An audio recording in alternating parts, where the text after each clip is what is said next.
بسم اللہ الرحمن الرحیم۔ میں آج حضرت بلال رضی اللہ تعالی عنہ کا واقعہ بیان کرنے جا رہا ہوں۔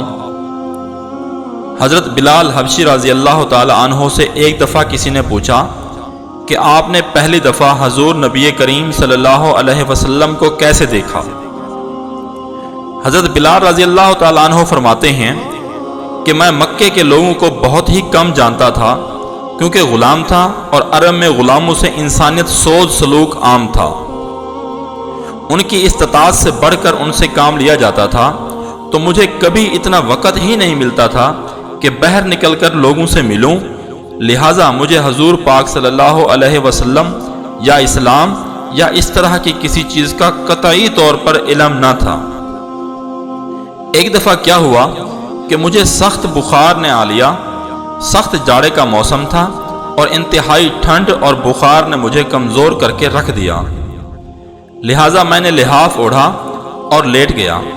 ادھر میرا مالک جو یہ دیکھنے آیا کہ میں جو پیس رہا ہوں یا نہیں، وہ مجھے لحاف اوڑھ کے لیٹا دیکھ کے آگ بگولا ہو گیا۔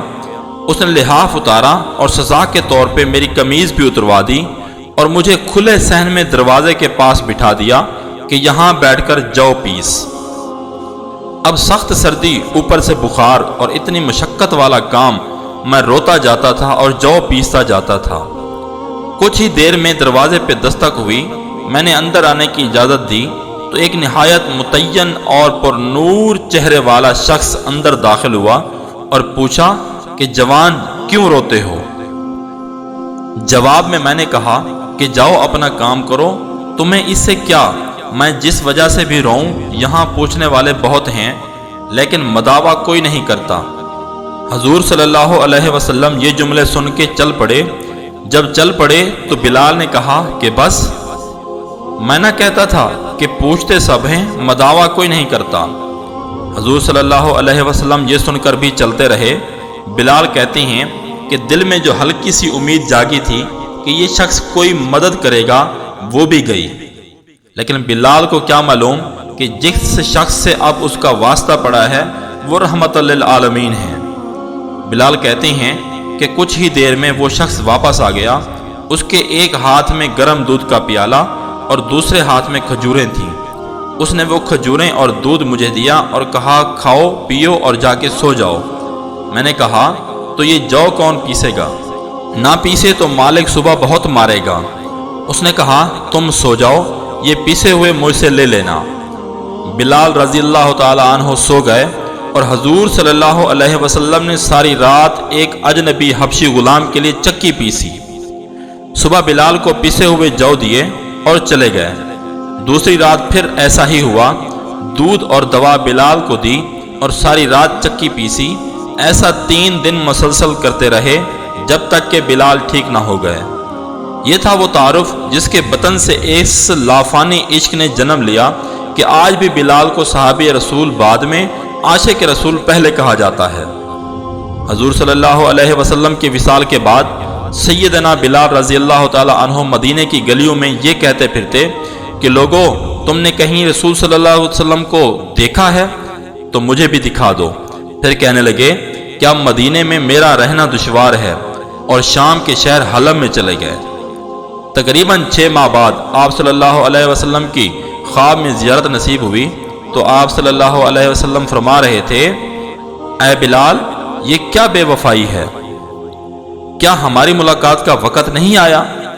خواب سے بیدار ہوتے ہی اونٹنی پر سوار ہو کر لبیک یا سیدی یا رسول اللہ کہتے ہوئے مدینہ منورہ کی طرف روانہ ہو گئے۔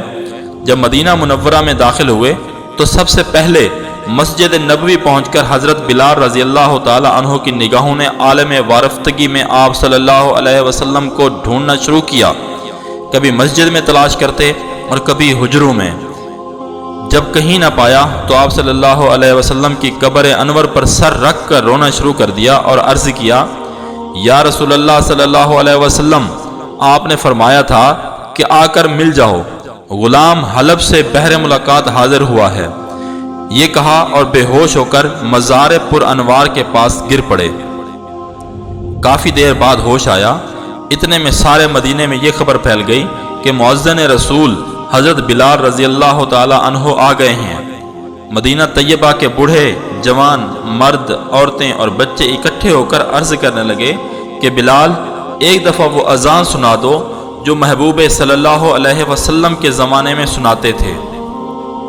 آپ رضی اللہ تعالی عنہ نے فرمایا، میں معذرت خواہ ہوں، کیونکہ میں جب اذان پڑھتا تھا تو اشہد ان محمد الرسول اللہ کہتے وقت آپ صلی اللہ علیہ وسلم کی زیارت سے مشرف ہوتا اور آپ صلی اللہ علیہ وسلم کے دیدار سے اپنی آنکھوں کو ٹھنڈک پہنچاتا تھا۔